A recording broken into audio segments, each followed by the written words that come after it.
Alfredo, buen día, ¿cómo estás? Bien, bien, bien. ¿Ahí me escuchas Eh, bien? Perfecto, sí, sí, sí, sí, sí. Perfecto. Bueno, ¿cómo estás, Alfredo? ¿Cómo pasaste la semana? Bien, bien, con bastante actividad. Bien, bien. Bueno, te cuento que esta semana hemos duplicado los mensajes, duplicado Bueno, desde la última vez.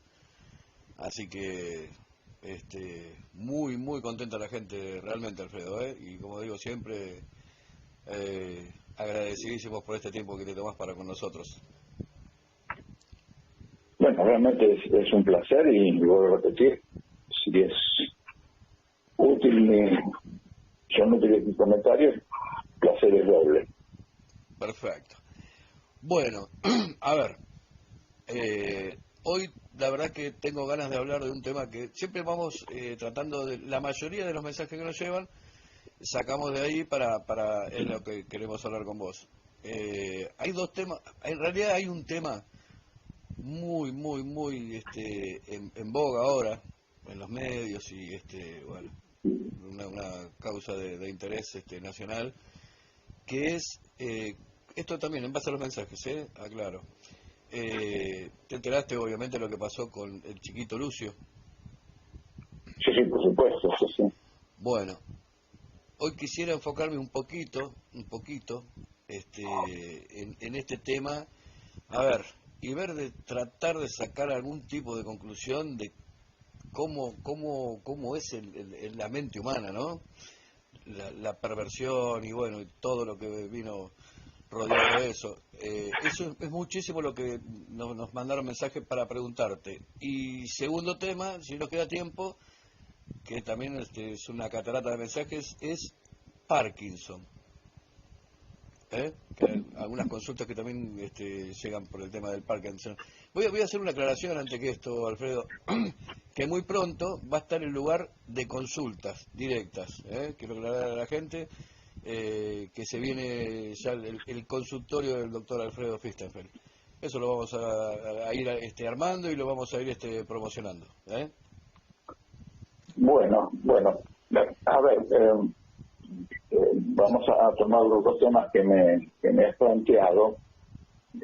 Siempre que uno habla en general y trata de ilustrar, sobre todo en medicina, eh, tomar el nombre de determinada enfermedad, patología y o situación, donde obviamente uno presupone que algún tipo de alteración física y o mental existe,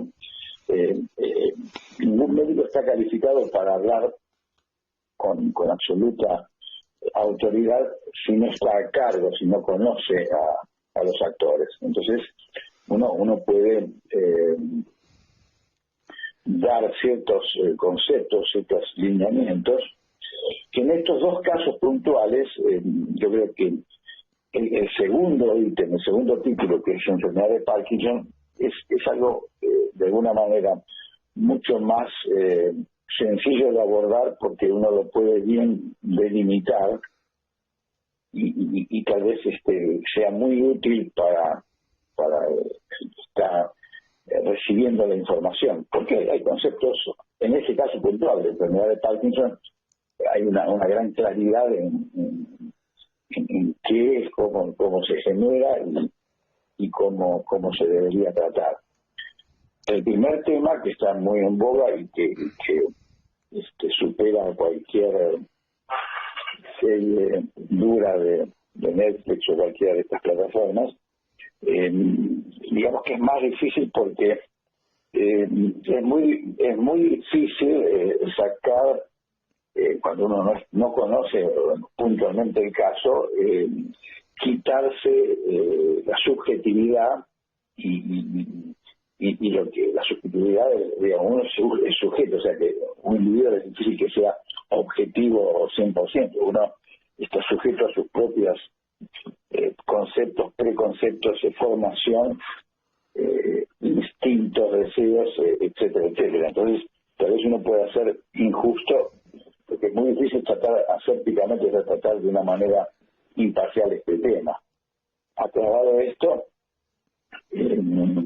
digamos, este caso ha salido a la luz, pero uno sabe que hay infinidad de este tipo de casos, infinidades, hablo de números muy grandes, que no llegan obviamente a semejante culminación en la mayoría de los casos, pero digamos, una criatura que desde el concepto de la disciplina, el maestro que le pegaba en los dedos al alumno con una regla que se equivocaba en algo, bueno, podría ser relativamente útil.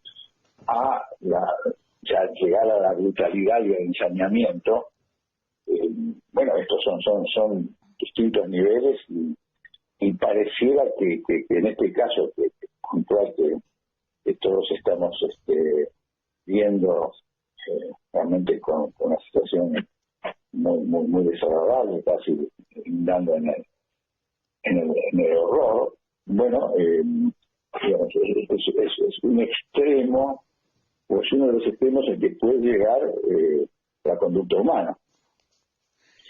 Indudablemente, en este caso puntual, habría que analizar toda la historia desde el nacimiento de las personas involucradas, cómo a su vez ellos fueron tratados, o sea, todo esto, digamos, para entender, pero para nada esto va a exculpar, o sea, va a plantear que, o sea, nadie puede alegar ignorancia o yo no sabía que podía pasar tal o cual cosa cuando se comete un delito. Entonces, el mayor de edad no lo puede alegar, el menor de edad tiene la posibilidad de que se contemple esa edad, pero nadie puede decir, yo no sabía que un golpe puede matar, digamos, por plantear eso. Ahora, Sí. todo lo que conlleva, lo que precede, porque hay un acto final, pero no es un acto violento de una pelea en la calle, de un tiroteo, de un enojo. Esto es una cosa que se fue tejiendo con el tiempo. Entonces, realmente es una trama muy oscura y muy difícil de analizar y de sacar una conclusión realmente clara. Uno puede presuponer que obviamente las dos personas involucradas, que ya está demostrado que prácticamente que han cometido el crimen, bueno, esto no hay forma médica de que lo lleve a una disculpa o un perdón o una atenuación. Bueno, ahí los abogados se manejarán y se encargarán, porque bueno, para eso está todo el conocimiento de cómo se manejan las leyes y cuáles son los atajos que un abogado, porque toda persona tiene derecho a ser defendida por alguien idóneo. Pero bueno, prima facie, esto es realmente una raya en la brutalidad, raya en el concepto de sociopatía, o digamos el individuo que no tiene los conceptos que las leyes marcan, porque digamos levantarse a determinado horario, llegar al colegio a determinado horario, no cruzar un semáforo, digamos, uno no nace sabiendo eso, pero uno recibe una educación y esas leyes están para cumplirse, ya uno de los 10 mandamientos, o sea, no matarás, etcétera, etcétera. O sea, todo eso de alguna manera se fue creando para frenar estas inconductas. Alfredo, Y eso tiene una penalidad, sí. pero obviamente estamos hablando prima facie de dos personalidades muy alteradas, pero conscientes de lo que hacían. A ver, quiero hacer un punto ahí. Es muy interesante lo que decís, muy interesante. Esto, a ver, por ahí podría poner la palabra, qué sé yo, este tipo de patologías, ahora voy a ir a la pregunta, este tipo de patologías, o llegar a este nivel de locura, ¿Eso es una cosa, a ver, repentina o es algo que en algún momento hubo alguna alarma o algo? No sé si me entendés. O sea, hay que... A ver, la palabra locura que vos expresás es un término coloquial muy utilizado, pero locura y demencia significa que hay alteraciones mentales que hacen que el individuo no sepa lo que está realmente haciendo. Y esto no es el caso no sería el caso de estos. Muy interesante lo que está diciendo, muy interesante. O sea, el individuo tiene conciencia, pero a ver, el ejemplo que yo siempre doy es ¿cuánto te llena de culpa pisar una hormiga? ¿A propósito o sin querer? Bueno, más o menos esa misma sensación de culpa es la que siente un psicópata cuando comete un acto, a ver, que puede ser desde el manejo de una persona, de la inducirla a hacer tal cosa, porque hay distintos tipos de psicópatas y sociópatas que con tal de lograr algo, bueno, son gente inteligente, son gente que está preparada, pero bueno, inducen, siempre tienen algún vehículo para llegar a donde quieren. Y está el que llega al extremo, o sea, en vez de manejarse con un robo de un banco, con una estafa, o con otro tipo de actitudes también que rayan en lo delictivo, bueno, está la cosa de generar violencia, de lastimar, dañar y terminar con la vida de otro. Y no sentir absolutamente ningún tipo de culpa. Pero no es que no saben lo que están haciendo. Entonces, el concepto de demencia no aplica. No aplica, bien, a ver, eso es De muy demencia o interesante. locura, pero locura es un término que uno puede, estás loco, es un término coloquial, pero médicamente la locura habla de insanía mental y donde un individuo no está apto para afirmar nada, o sea, y entonces eso sí es un atenuante. Un individuo que está realmente dementizado, bueno, cometió un delito, pero desconocía las consecuencias, que no es el caso no sería el caso Sí, hablando de potencial, en tiempo potencial, no sería el caso de estas dos personas. Ellos tienen más tener otras instancias legales, o sea, por eso la ley, bueno, las leyes o los pasos de la justicia son lentos, a veces demasiado lentos, pero bueno, dan la opción para que se revisen las cosas, para que no haya una única instancia, pero ya cuando hay tantas pruebas y demás, y aparte cuando uno ve cuál es el comportamiento de estos personajes, uno ve que no están mortificados, que no están arrepentidos, y eso es una señal inequívoca que están rayando en la psicopatía. O sea, los sí son conscientes, sí saben lo que hicieron, lo que están haciendo, bueno, y pueden asustarse de repente por las consecuencias que les puede tocar a ellos afrontar, pero no hay remordimiento por lo que hicieron. Ellos consideran que esto había que hacerlo, había que pisar a la hormiga y la hormiga la pisé. En cuanto a, quiero también siempre con este tema, ¿no? Y bueno, siempre hablando generalmente, ¿no? Se habla mucho se habla mucho de el odio al género, ¿no? A ver, ¿cómo lo tomamos esto? O sea, desde la parte que bueno, vos podés interpretarlo, este odio al género con estas nuevas, Volvemos a la historia, y no tan antigua, pero digamos, hay dos géneros, hay dos sexos, el masculino y el femenino. Uh-huh. Cada uno está diseñado para la procreación, con funciones distintas. Después, la mente y demás, y todas las posibilidades, esto indudablemente cada individuo es un individuo por separado y tiene que tener las mismas posibilidades de desarrollo. Entonces, toda modificación de la función del género, toda incomodidad que pueda sentir un individuo y que lo lleva a la práctica, ahora hasta hace no mucho tiempo, estoy hablando de mitad del siglo anterior, o sea, un héroe de guerra en Inglaterra que codifica todo un tema de mensajes y que se transforma en medio nacional en Inglaterra porque decodifica de los nazis la forma en que ellos se comunicaban, bueno, resultaba ser un homosexual y termina en la cárcel y termina suicidado. O sea, de esa barbaridad conceptual, bueno, se avanzó muchísimo. Entonces la homosexualidad, en la medida que sea un acto personal y que no afecte a otro o a otros, y no quiero hablar de otros y otras, entonces eso está perfectamente es legal y obviamente en Inglaterra se cambió, pero en este momento la rigidez de la ley hacía que este individuo terminara preso y se suicidó porque se deprime, etcétera, etcétera.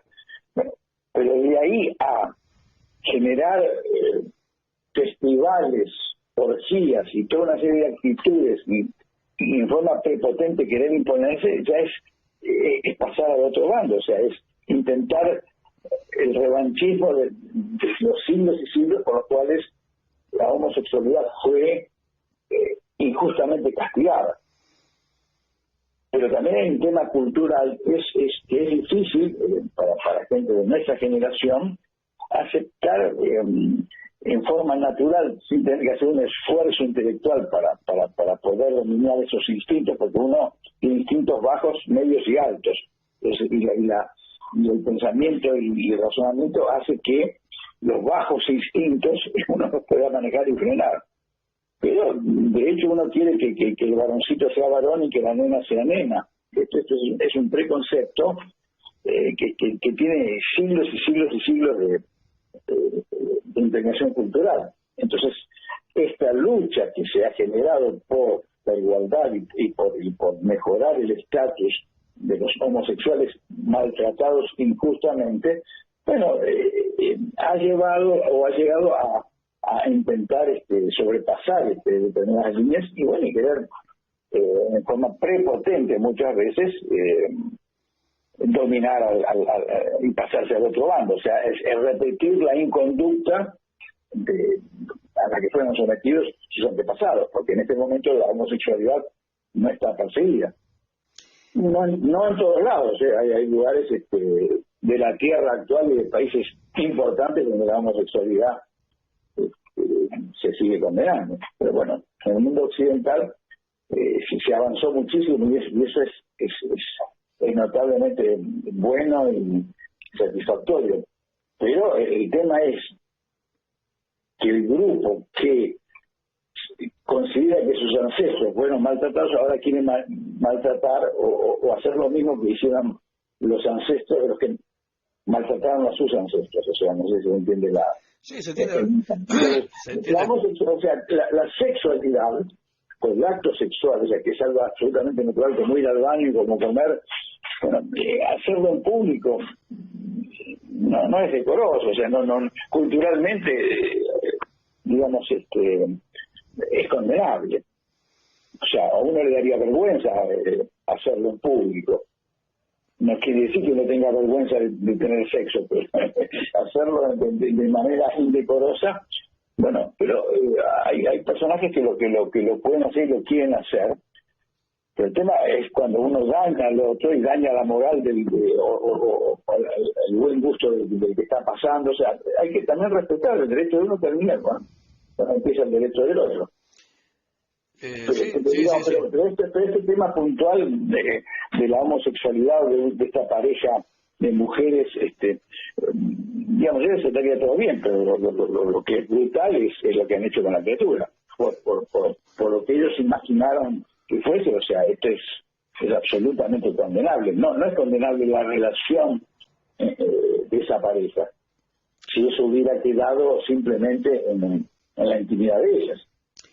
Vos sabés que acabás de hacer un análisis, a ver, el análisis que haces es tremendo porque y excelente, porque lo que vos acabas de explicar, a ver, cuando yo te dije que se habla muchísimo del odio al género y todo ese tipo de cosas, es excelente lo que me decís con respecto a que hoy es como una especie de revanchismo a todos esos maltratos que se tuvieron durante muchísimos años, inclusive acá mismo en Argentina, en la época, ya sabemos que en la época nefasta del 76 al 83, ser homosexual era un motivo para ir, para que te lleven detenido, por nada.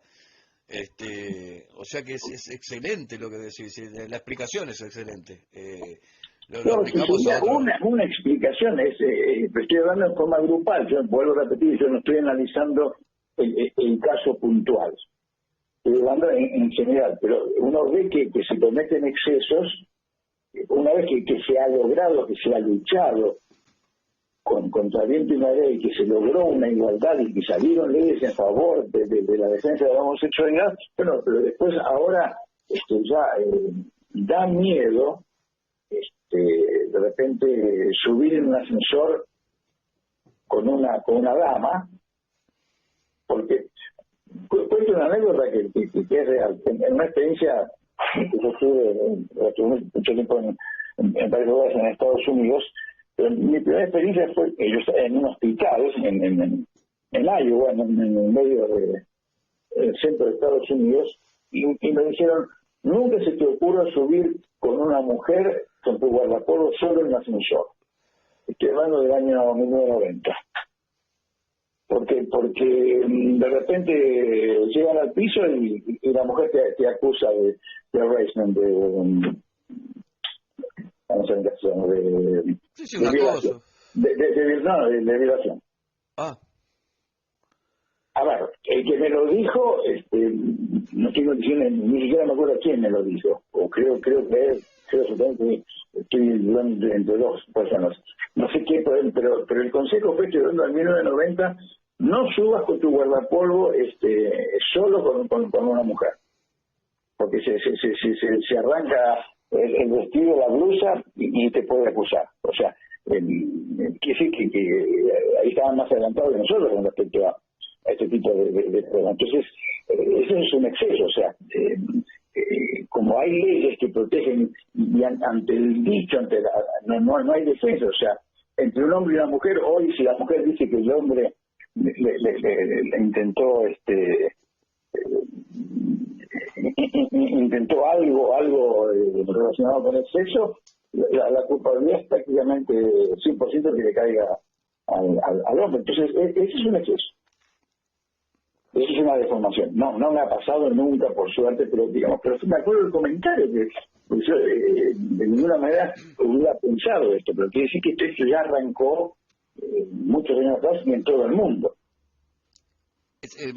Ante cuando hay igualdad, el otro grupo intenta hacer supremacía. Estas son las leyes del universo.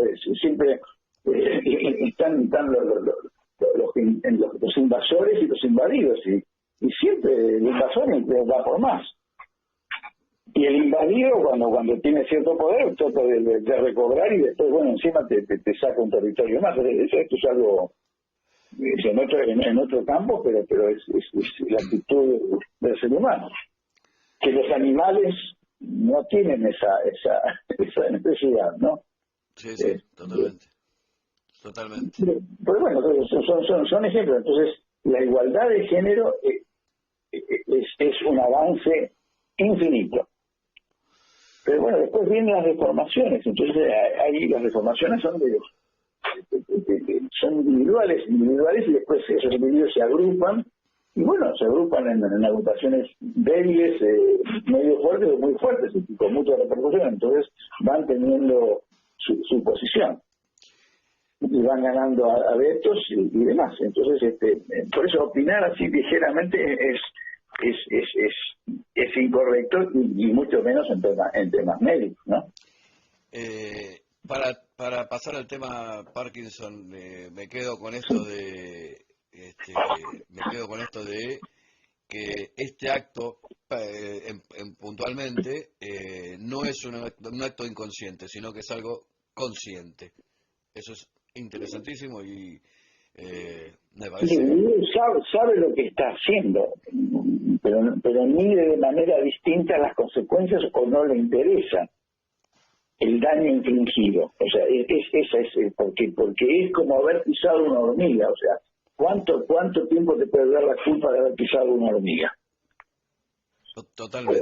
O digamos, a ver, la verdad que pisar un perrito con un auto, yo creo que sí, que al individuo que tiene conciencia sí le va a generar más ruido. Pero yo diría que la hormiga, porque la hormiga está bajo del piso, es algo bastante inferior y bueno, se me cruzó la hormiga, la pisé, que no voy a hacer problema por eso. Pero eso trasladado a un psicópata es lo mismo, o sea, ¿qué me va a importar romperle la cabeza a un cristiano? Para mí es una hormiga. Es una deformación, pero ahí sí la realidad no es que está deformada la realidad. No me importa, o sea, no, yo considero que si para mi objetivo, para mi satisfacción, romper la cabeza a un individuo es lo que tenía que hacer, bueno, yo me doy el gusto, le rompo la cabeza. Dios mío. A ver, cambiando de tema, Sí. vos sabés que, viste que el otro día hablamos de cannabis, ¿no? Bueno, Sí. esta es una pregunta, o sea, varias en una, pero puntualmente. Por ejemplo, el otro día hablamos que el cannabis se podía usar en una parte muy ínfima de los pacientes con epilepsia. Bueno, quiero trasladarlo al Parkinson. ¿Qué injerencia o qué beneficios tiene o no con respecto al Parkinson el cannabis? A ver, la enfermedad de Parkinson o los parkinsonismos, que son una alteración de unos núcleos que están en la profundidad del cerebro, que son los llamados núcleos o ganglios basales. Hay una pérdida de lo que se llama sustancia negra porque tiene mucha melanina y da un color negruzco cuando se hace el corte anatómico. Uh-huh. Una sustancia negra, y eso produce dopamina. Entonces, en los años 60 del siglo anterior, Melvin Yarr en Estados Unidos, bueno, entendió perfectamente el mecanismo por el cual se producía el parkinsonismo. El parkinsonismo tiene básicamente una tira de 3 elementos. Tiene temblor, rigidez e hipoquinesia, o sea, gran dificultad en el movimiento. Y esto se traduce en una gran dificultad para realizar los movimientos, en trastornos del equilibrio, y bueno, ese temblor tan característico que es lo que todo el mundo conoce como Parkinson, pero hay un Parkinson tembloroso, un Parkinson rígido y un Parkinson akinético. Bueno, Melvin Yarr entendió reconoció que la dopamina, o descubrió que la dopamina, de hecho, ya sabía que el déficit de dopamina, que es un neurotransmisor, era la que producía todas estas cosas, estos trastornos, y encontró el antídoto, encontró cómo suministrarle al paciente dopamina en forma de L-dopa, que eso se transforma cuando se absorbe en dopamina. Y entonces esto fue un avance infernal, infinito, donde prácticamente el 80% largo de los pacientes con parkinsonismo, con Parkinson, que antes de ese momento era simplemente ver la evolución natural de la enfermedad y ver cómo temblaban, cómo cada vez caminaban menos, cómo terminaban en silla de ruedas y cómo finalmente postrados fallecían por una intercurrencia. Con esta medicación se logró un cambio muy sensible en la calidad de vida y en la capacidad, prácticamente en muchos casos de el paciente que está medicado con el levodopa entra al consultorio y uno, si no le dice que tiene Parkinson y que está tomando levodopa, y se la dio otro médico, otro neurólogo, uno le cuesta hacer el diagnóstico de Parkinson. O sea que hasta puede borrar, digamos, durante un tiempo esa sintomatología.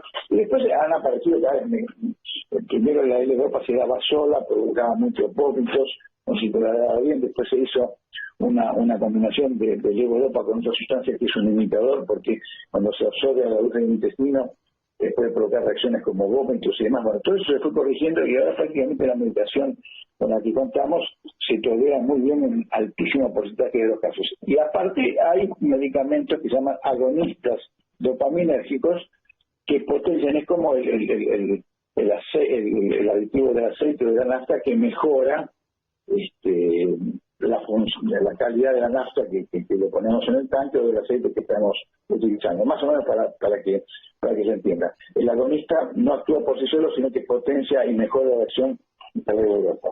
Dicho esto, todo lo que salga de ese esquema es charlatanería. Es inservible, y bueno, fumate un porro y disfrutarlo, pero no para tratar el Parkinson ni ninguna otra enfermedad.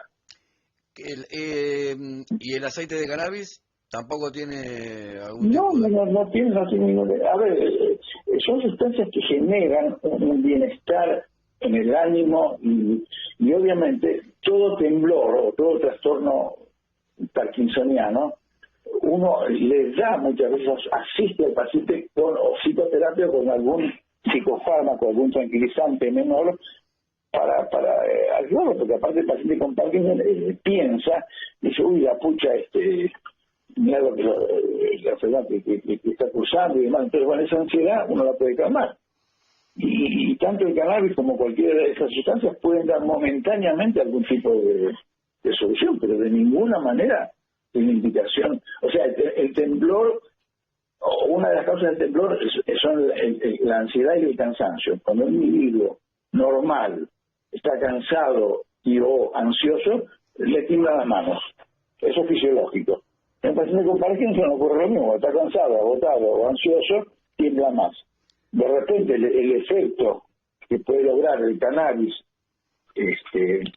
la marihuana, lo que puede ser un efecto momentáneo de calmar, pero esto no es una indicación. No. Hay infinidad de buenos ansiolíticos que se toleran muy bien y que eso sí forman parte del tratamiento aprobado para estas enfermedades. Pero no hay cannabis. Te hago una pregunta. Todos estos derivados de la dopamina, como estamos hablando, ¿eso llegan a calmar un poco esos temblores? Cuento algo que nos pasó 4 días atrás en el hospital. Entró una paciente con un temblor que parecía que se movía el edificio, era la mitad del cuerpo le temblaba, no podía tomar un lápiz para escribir, o sea, era cuando decimos que casi temblaba el edificio. Le dimos un comprimido, porque uno hace la prueba, o sea, no hay realmente un estudio, no hay una imagen, no hay un análisis de sangre que haga el diagnóstico de Parkinson. El Parkinson es clínico. Y se hace una prueba que se llama diagnóstico terapéutico, entonces uno le ofrece de tomar la levodopa. Si el diagnóstico es correcto, bueno, va a haber una buena tolerancia y la respuesta se va a ver a los 15 o 20 minutos, que es cuando ya el medicamento se absorbió. Si no fuera un temblor parkinsoniano o el diagnóstico es incorrecto, van a aparecer como movimientos como tics, como movimientos anormales, que es todo lo opuesto. El paciente está muy quietito y empieza a moverse, digamos, con múltiples tics. Como el efecto del medicamento dura entre 3 y 4 horas, bueno, ese efecto también va a desaparecer a las 3 o 4 horas. Pero si el paciente toleró, no le aparecieron los movimientos anormales. En el caso que te comento, la paciente empezó a cambiar, a moverse y ya nos vino a ver 3 días después, ya con el esquema de las 4 tomas diarias, porque hay que tomarlo 4 veces al día, o sea, no pasar entre 3 y 4 horas entre toma y toma. Algunos neurólogos plantean un esquema de cada 8 horas, pero en nuestra experiencia la mejor forma es aprovechar las 4 horas que dura el medicamento. Y vino perfectamente bien, dibujó, escribió, se sonrió, porque el paciente con Parkinson no tiene fase, no tiene expresión, se le llama que tiene cara de jugador de póker, porque no expresa, uno no sabe ni lo que está pensando, no se ni sonríe ni nada, o sea, tiene una cara fija. Los famosos caras fase fija, fase de jugador de póker. Porque el jugador de póker el que sabe jugar bien no da a entender qué cartas tiene. O sea, no estoy a entender que le tocó una buena carta o que no tiene nada para jugar. O sea, tiene cara de no decir nada. Bueno, todo eso cambia. La paciente está perfecto. O sea que desde ya el producto funciona. Además que, bueno, también hay un agotamiento, hay años no es, a ver, no es lo mismo un paciente mayor de 65 años que un paciente más joven que empiece con un Parkinson, que eso es un Parkinson realmente genuino, lo que se llama un parkinsonismo, que bueno, en todos los casos la medicación ayuda y muchas veces disimula de tal manera que el paciente vuelve a su vida normal, en muchos casos, y si no te dice el paciente que tiene y que está tomando tal medicación, uno no hace el diagnóstico porque en ese momento no lo ve. Mientras tanto lo ve caminar normal, moviliza los brazos, balancea los brazos, o sea, tiene expresión en la cara, todo eso se corrige. Obviamente hay un lapso de 7 u 8 años promedio donde las cosas empiezan a agotarse, porque lo que no logra la medicación todavía es frenar la degeneración. Es un fenómeno degenerativo donde se van perdiendo con el tiempo neuronas. O sea, acá estamos reponiendo la sustancia que se dejó de producir en la cantidad suficiente, pero no estamos frenando el deterioro de las neuronas, pero sí la calidad de vida. Entonces el paciente vive más tiempo, mejor, ya sea vuelve a una vida normal. Durante mucho tiempo estoy hablando, y muchos pacientes, esto es una cosa que nos pasa a menudo, un paciente mayor se cayó una vez, se cayó 2 veces, se cayó 3 veces y se fracturó. Uno va y le hace una simple maniobra que es tratar de mover la muñeca o flexionar el codo y ve que tiene una rigidez. Bueno, este paciente se cayó porque tenía un Parkinson. Entonces, si el médico clínico, si el médico general, si el familiar o el individuo que ya empieza a ver que tiene poca estabilidad concurre a un especialista, es muy posible que en muchos casos que esa simple maniobra de flexionar la muñeca o el codo, y eso está rígido y un par de pruebas más, determina que es candidato a tomar la pastilla. Si la tolera, es porque tiene un parkinsonismo. Y se evitaría el desastre que es una fractura de cadera, digamos, 50 años, digamos que eso ya son trabajadores. Pero es frecuente el individuo que se cae y no digo retiro. Muchos clínicos, muchos gerontólogos no piensan en la enfermedad, porque el paciente no tiembla, está rígido. Entonces la rigidez, se olvidan que es una tríada, que es rigidez, temblor y poco movimiento. Todos piensan que Parkinson es temblor. Y no, hay muchos pacientes que no tienen temblor o tienen un temblor absolutamente mínimo, que no es la mayor expresión en ese paciente. Clarísimo, Alfredo, clarísimo. La verdad que es un gusto escucharte y bueno, y obviamente para mí y para toda la gente que te sigue y que cada vez se suma más a esta columna, a esta gran columna.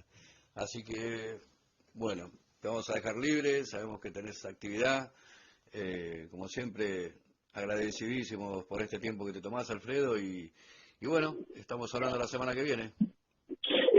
Déjame cerrar con esto, o sea, Sí. este tema número 2, el Parkinson, creo que a mí me interesaría que sí la gente lo tome, no para asustarse, sino que lo tenga en cuenta. El tema número 1 es opinable, es un tema muy desgraciado por lo que fuere. Entonces, digamos, tomar ese tema con demasiado interés y que ese interés genere síntomas a favor o en contra, no lo considero algo muy positivo. En cambio, concientizarse sobre el Parkinson me parece que es muy útil. Obviamente, el tema que está en boga hay que disfrazarse y obviamente, bueno, las autoridades, los colegios, tiene que haber más individuos que actúen alrededor de un chico y de la familia de un chico para ver qué es lo que está pasando. Ese sí sería el gran mensaje.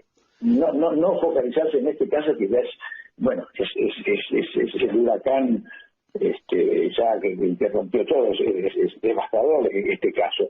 Pero como hay infinidad de pequeños huracanes que pueden transformarse en grandes huracanes, bueno, lo que hay que hacer es realmente una discusión de prevención, porque sobre este caso ya esto se juzgada, el chiquito ya lamentablemente no está más. Bueno, ojalá eso sirva como para concientizar y para que haya un control donde a ver, yo recuerdo que yo llegaba a mi casa y pocas veces, no pasó muchas veces, pero